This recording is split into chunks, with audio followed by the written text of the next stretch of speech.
લોકસભાની ચૂંટણીના મહાજંગનું બ્યુગલ ફૂંકાઈ ગયું છે। ઉમેદવારી ફોર્મ ભરવાની શરૂઆત થઈ ગઈ છે, ત્યારે ચૂંટણીમાં હવે બરાબરીનો રાજકીય માહોલ જામ્યો છે।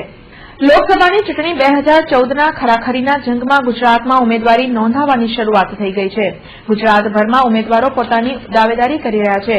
આજે પણ અનેક ઉમેદવારોએ ઉમેદવારી નોંધાવી હતી, જેમાં આણંદ બેઠક પરથી કોંગ્રેસના દિગ્ગજ નેતા અને યુપીએ સરકારના મંત્રી ભરતસિંહ સોલંકીએ ઉમેદવારી નોંધાવી હતી। સવારના સમયે હજારો સમર્થકો સાથે ભરતસિંહ સોલંકીએ મહાપુરુષોની પ્રતિમાને પુષ્પાંજલિ અર્પણ કરી ઉમેદવારી ભરવા જવા પ્રસ્થાન કર્યું હતું।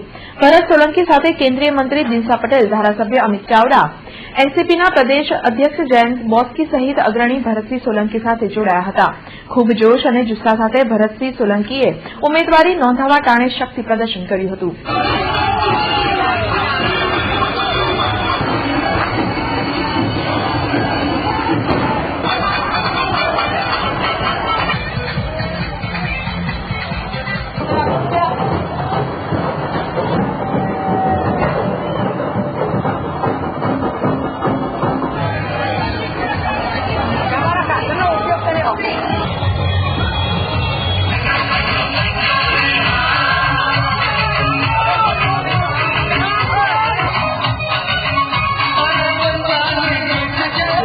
આપનો આભાર માનું છું। આપ સૌના પ્રેમ, આશીર્વાદ, ટેકાના કારણે બબે વાર લોકસભામાં જવાનું મળ્યું। કદાચ મળવાનું ઓછું થયું હોય, વચ્ચે તબિયત પણ નાદુરસ્ત રહેતી, જે કારણે પણ તેમ છતાંય આપે જે આશીર્વાદ આપવા માટે પધાર્યા છો, અંતઃકરણથી આપનો આશીર્વાદ માનું છું। ભરતસિંહ સોલંકીએ આણંદ જિલ્લા કલેક્ટર સમક્ષ પોતાની ઉમેદવારી નોંધાવી હતી અને ફરી એકવાર આણંદની જનતા તેમના પર ભરોસો મૂકશે તેવો વિશ્વાસ વ્યક્ત કર્યો હતો।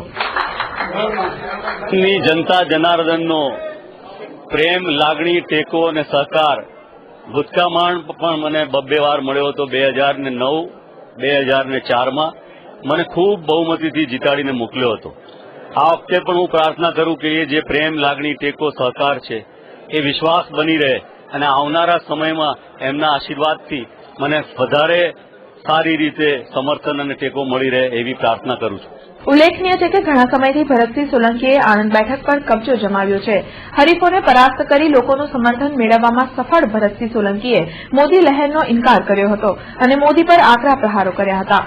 આપ જાણો છો એમ કે મોદીજીની લહેર માટે એમ કહેવાતું હતું કે 2004માં કે ગુજરાતમાંથી 3 કોંગ્રેસીઓને પણ દિલ્હી નહીં જવા દઉં, પણ 3ને બદલે 12 કોંગ્રેસીઓ દિલ્હી ગયા। 2009માં 11 કોંગ્રેસીઓ દિલ્હી ગયા।